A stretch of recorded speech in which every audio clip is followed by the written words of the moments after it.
Clara's world was a tapestry woven from threads of thought, each one tighter and more tangled than the last.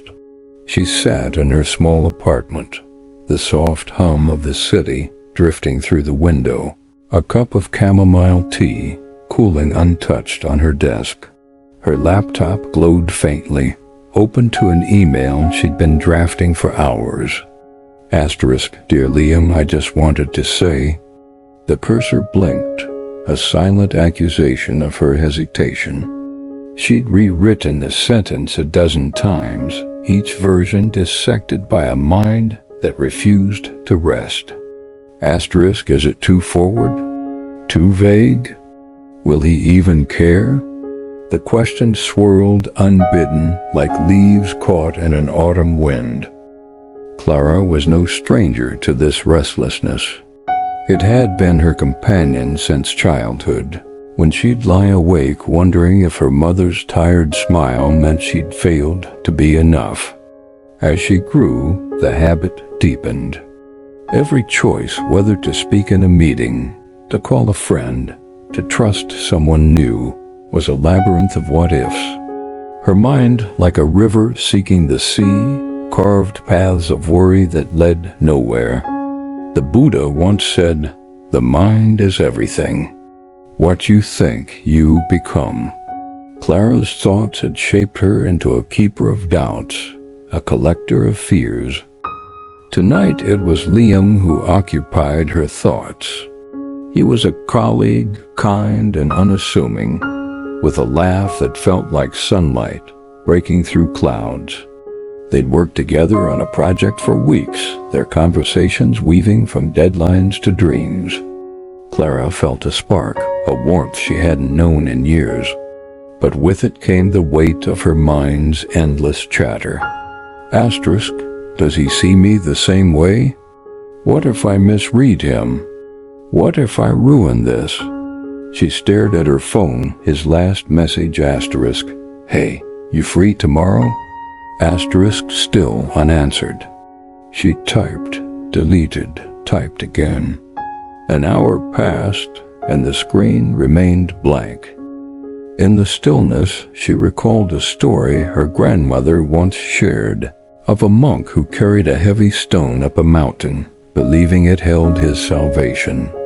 At the peak, he realized the stone was ordinary, its weight born only of his belief.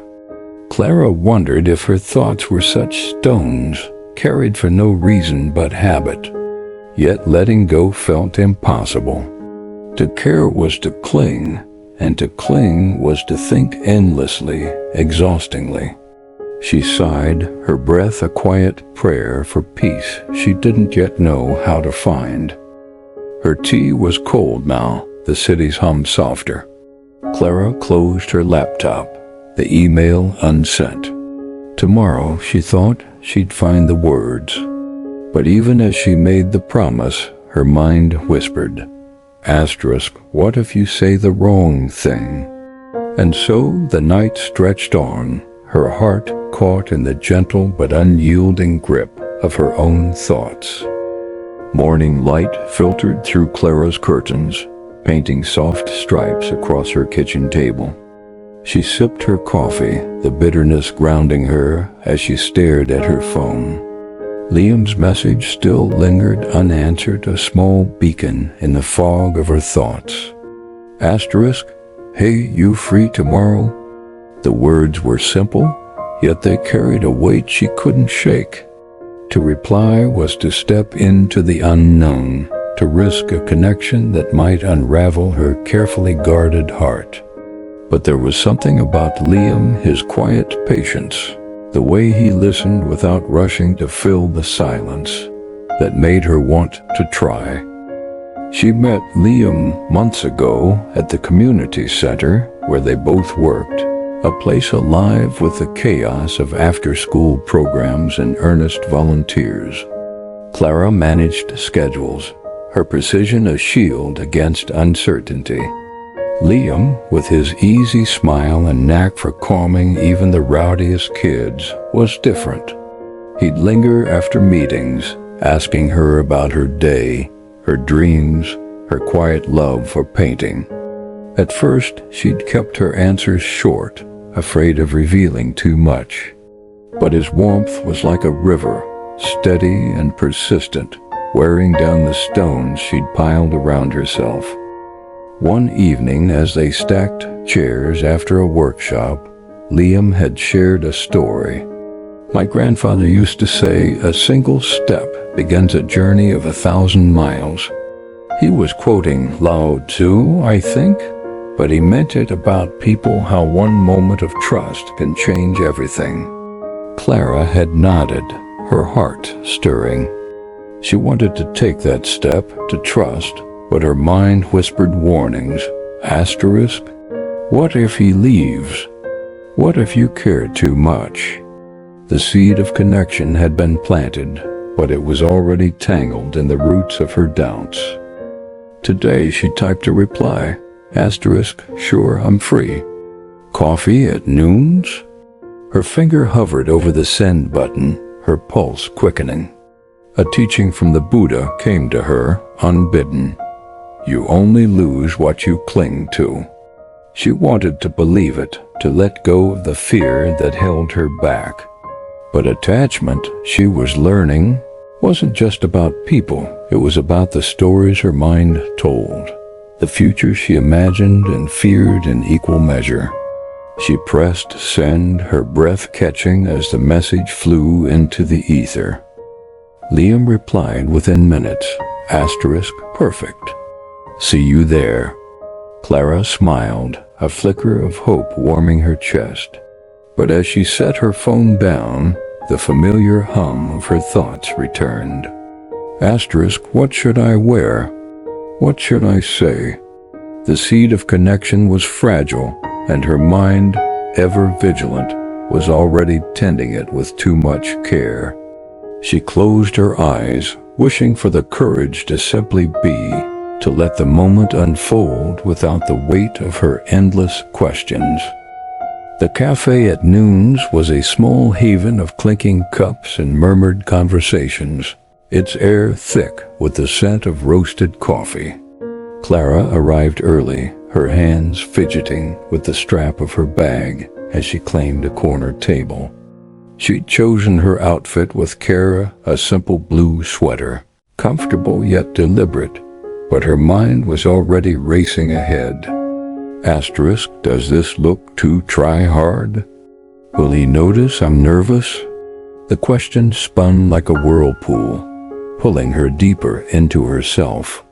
She glanced at the door, waiting for Liam, her heart a quiet drumbeat of anticipation and dread. When Liam walked in, his easy grin softened the edges of her worry. He waved, settling across from her with a warmth that felt like an invitation to breathe. You look nice, he said, his words simple but kind. Clara smiled, but her mind seized the compliment, turning it over like a coin. Asterisk, is he just being polite? Does he mean it? The Buddha taught that the mind is like a monkey, swinging from branch to branch, never still. Clara's monkey was in full swing, chattering through every pause in their conversation. They talked about work, then drifted to stories of childhood summers and favorite books. Liam's voice was steady, his laughter a gentle anchor, but Clara's thoughts were a storm beneath the surface. When he asked about her painting, she hesitated, her words caught in the net of her doubts. Asterisk, if I tell him it's been months since I painted, will he think I'm lazy? If I share too much, will I scare him away? She offered a vague answer, steering the conversation elsewhere. The moment passed, but the weight of her unsaid words lingered. As they sipped their coffee, Liam leaned forward, his eyes soft with curiosity. You seem careful, he said, not unkindly. Like you're holding something back. Clara's breath caught. She wanted to explain, to tell him how her mind spun endless webs, trapping her in what-ifs. but the words felt too heavy, too revealing. Instead, she smiled and said, "Maybe I'm just shy." The lie was a small stone, adding to the pile she carried. Walking home later, Clara replayed every word of their conversation, dissecting each moment for hidden meanings. Asterisk, did I talk too much? Too little? Did he enjoy it? Her mind was a maze, and she was lost within it. A proverb echoed in her thoughts. As a man thinketh in his heart, so is he. Her heart wanted connection, but her thoughts built walls, each doubt a brick laid with care. She paused on the sidewalk, the evening air cool against her skin, and wondered if she could ever quiet the monkey, if she could learn to simply sit with the moment instead of chasing its shadows. The days following the coffee with Liam settled into a quiet rhythm, but Clara's mind was anything but still. She sat in her office at the community center, surrounded by stacks of schedules and volunteer forms, yet her thoughts wandered to him. His smile, the way he tilted his head when listening, the ease of his presence, it all lingered like a melody she couldn't stop humming. But with every memory came a shadow. Asterisk, is he thinking of me? Did I seem distant? Her heart clung to these moments, and her mind turned them into burdens. Clara's work, once a refuge of structure, began to feel like a mirror of her inner chaos. A missed deadline, a forgotten email, she noticed her focus slipping, her thoughts consumed by what might be with Liam. One afternoon, as she fumbled through a meeting, a colleague's gentle nudge, "Clara, you okay?" "You seem distracted," stung more than it should. She nodded, forcing a smile, but the truth was heavy. Her attachment to Liam and the overthinking it sparked was seeping into every corner of her life. There was a story Clara once heard of a man who clung to a raft in a raging river, afraid to let go even as it dragged him under. The Buddha's voice followed. Suffering is born of clinging. Clara saw herself in that man, holding tight to her thoughts of Liam, as if controlling them could control the outcome. But the tighter she held, the more she struggled. She'd lie awake at night, imagining conversations that never happened, futures that might never come. Each thought was a thread, weaving a net that trapped her joy. One evening, she found herself at the community center after hours, tidying the art room. The walls were lined with children's paintings, bold, messy, unapologetic. Clara envied their freedom, their ability to create without questioning every stroke. She picked up a brush, dipping it in crimson paint, but her hand froze. Asterisk, what if it's terrible? What if I've lost my touch? The brush hovered, untouched by the canvas, as her mind spun its familiar tales. She set it down, her chest tight with the weight of her own hesitation. As she locked up the center, the cool night air brushed her face, carrying a whisper of clarity. A proverb surfaced. The root of suffering is attachment. Clara realized she wasn't just attached to Liam, she was attached to her fears, her doubts, the stories her mind told. The cost was clear. Her peace, her creativity, her presence.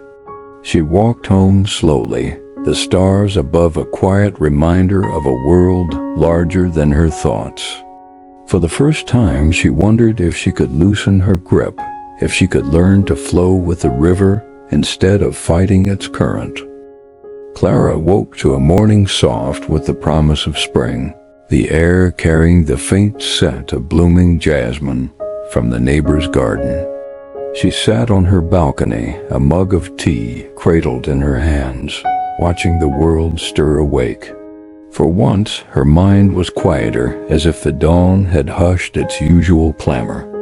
The coffee with Liam, now a week past, lingered in her thoughts, but so did the realization that had followed how her clinging to every moment, every possibility, was stealing her peace. She wondered if this was the first step toward something new, a crack in the wall of her overthinking. At the community center, the day unfolded with its usual hum of activity. Clara moved through her tasks, but her attention kept drifting to a small book she'd found tucked on a shelf in the break room, a collection of Buddhist teachings. During a quiet moment, she opened it, her eyes landing on a line. When you realize how perfect everything is, you will tilt your head back and laugh at the sky. The words felt like a breeze, light and freeing. Clara didn't laugh, but she felt a stir of curiosity.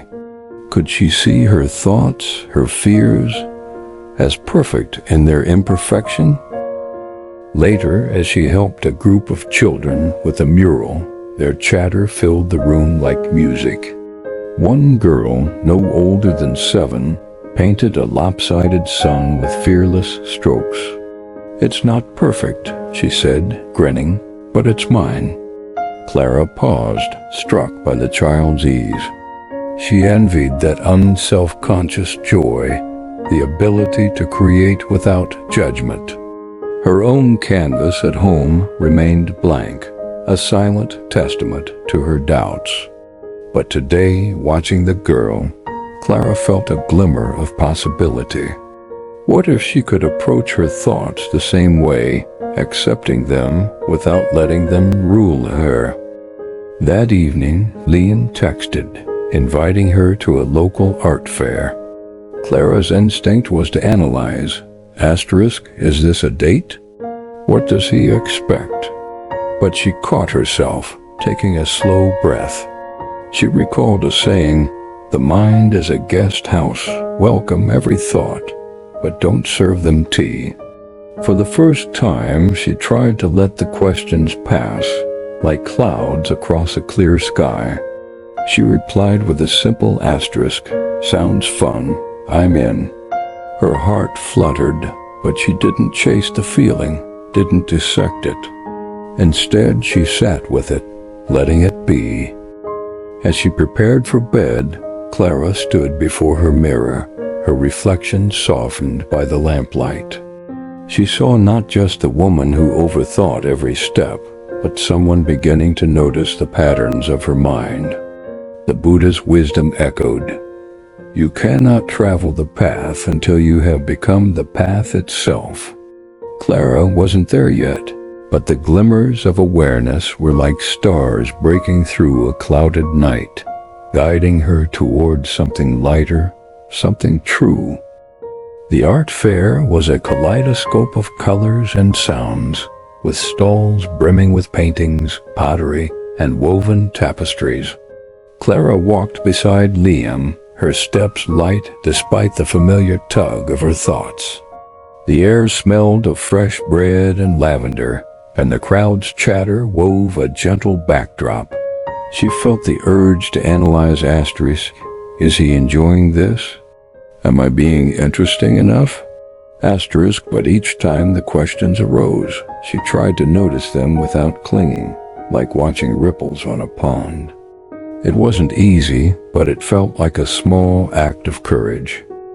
Liam paused at a booth displaying watercolors, their hues soft as a sunrise. "These remind me of your stories about painting," he said, glancing at her. "You should show me your work sometime." Clara's first instinct was to deflect, to say she hadn't painted in ages, that her work wasn't good enough. But she caught herself, remembering the child's lopsided sun, bold and unapologetic. "Maybe I will," she said, her voice steady. Liam's smile was a quiet reward, and for a moment she let herself simply feel the warmth of it. As they wandered, Clara's mind drifted to a teaching she'd read. To let go is to release the images and emotions. the grudges and fears, the clingings and disappointments of the past that bind our spirit. The words felt alive here amid the fair's vibrant chaos.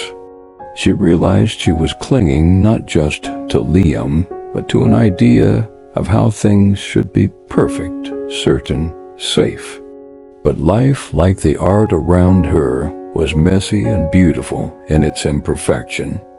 Could she let go of her need to control the outcome, to script every moment before it happened? They stopped for lemonade, sitting on a bench under a sprawling oak. Liam shared a story of his own doubts, how he'd once hesitated to join the community center, afraid he wouldn't fit in. "But I figured," he said, "sometimes you just have to jump and trust you'll land okay." Clara nodded, her heart stirring. She wanted to jump, to trust, but her mind still whispered warnings. Yet for the first time she saw those whispers as guests, not masters. She didn't have to obey them. As the sun dipped low, casting golden light over the fair, Clara felt a shift. It wasn't a grand revelation, but a quiet opening like a flower turning toward the light. She didn't need to solve Liam or herself or the future. She could simply walk this path, one step at a time, letting go of the need to know. A proverb surfaced. A journey of 1,000 miles begins with a single step. Clara took a breath, her heart lighter, and decided to keep walking, trusting the path would reveal itself. The weeks that followed the art fair carried a subtle shift in Clara's world, like the first cool breath of autumn after a long summer. She began to notice moments of stillness in her mind, brief pauses where the chatter softened, allowing her to simply be. It wasn't constant, her thoughts still swirled, especially about Liam, but she was learning to see them as passing clouds, not truths carved in stone. One evening, she found herself in the art room at the community center, alone, a blank canvas before her. The brush in her hand felt like a key, one she hadn't dared to turn in months. She dipped the brush in blue, the color of a quiet sky, and let it glide across the canvas. No plan, no judgment, just movement. Her mind whispered, asterisk, what if it's wrong? But she breathed through it, letting the thought drift away. Stroke by stroke, a shape emerged, a river, winding through a field of light. Clara smiled, her heart lifting. The Buddha taught, in the end, only 3 things matter: how much you loved, how gently you lived, and how gracefully you let go of things not meant for you. Tonight, she was letting go, not of Liam, but of the fear that bound her to him. Liam had noticed the change. During a lunch break, as they sat in the center's garden, he remarked, "You seem lighter, Clara, like you're not carrying so much." His words were gentle, an observation, not a question. Clara hesitated, then shared a piece of her truth. "I've been trying to quiet my mind, to stop overthinking every little thing." Liam nodded, his eyes kind. "That's brave," he said. "It's like you're learning to trust the moment." His words landed softly, a confirmation of the path she was beginning to walk. But the real test came later, when Liam mentioned he might take a job in another city. The news hit Clara like a stone dropped into still water, rippling through her calm. Her mind leapt to old habits. Asterisk, will he leave? Did I let myself care too much? Yet, as the panic rose, she paused, closing her eyes. She pictured the river on her canvas, flowing without resistance. A saying came to her, "Let everything happen to you, beauty and terror. Just keep going. No feeling is final." She exhaled, choosing to trust that whatever came, she could face it. By the time she walked home, the stars were bright above, each one a reminder of life's vastness. Clara realized her moment of release wasn't about losing Liam, but about freeing herself from the need to control what they might become. She could care deeply without clinging to the outcome. For the first time, her heart felt open, not heavy, ready to embrace whatever lay ahead with grace. Clara stood on her balcony, the early summer air warm and fragrant, with the scent of blooming roses from below. Her canvas, now finished, leaned against the wall inside a river of blues and greens, alive with the freedom of unjudged strokes. It was more than paint. It was a map of her journey, a testament to the quiet courage she'd found. Her mind still wandered, of course it always would, but she no longer saw its wanderings as chains. They were simply waves, rising and falling, part of the vast ocean of her being. Liam's decision about the job was still unresolved, but Clara no longer felt tethered to its outcome. They'd grown closer, sharing lunches, late-night talks, and moments of laughter that felt like sunlight on water. Yet she held these moments lightly, like petals in her palm, knowing they were beautiful precisely because they were fleeting. The Buddha's wisdom echoed in her heart. Everything that has a beginning has an ending.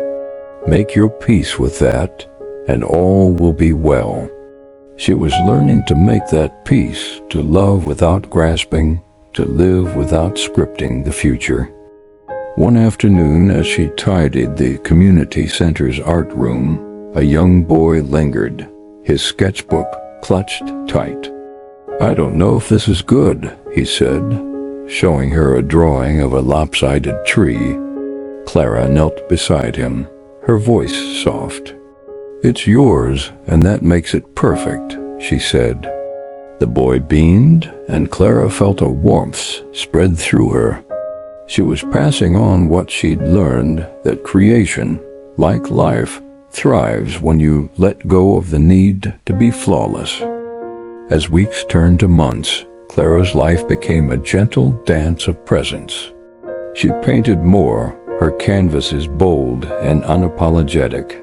She laughed with Liam, shared her fears, and let their connection unfold without forcing it into a shape. Her thoughts still spun at times, but she greeted them with kindness, like old friends who no longer ruled her home. A proverb stayed with her: you don't have to control your thoughts. You just have to stop letting them control you. She was learning to flow like the river she'd painted, trusting its current to carry her where she needed to go. Under the stars one evening, Clara closed her eyes. The cities hung a soft lullaby. She saw her journey not as a battle won, but as a path unfolding, each step a chance to live more fully. Overthinking had once trapped her in attachment, but now she was free, not from thought, but from its weight. She smiled, her heart open to the beauty of simply being, ready for whatever the river brought next.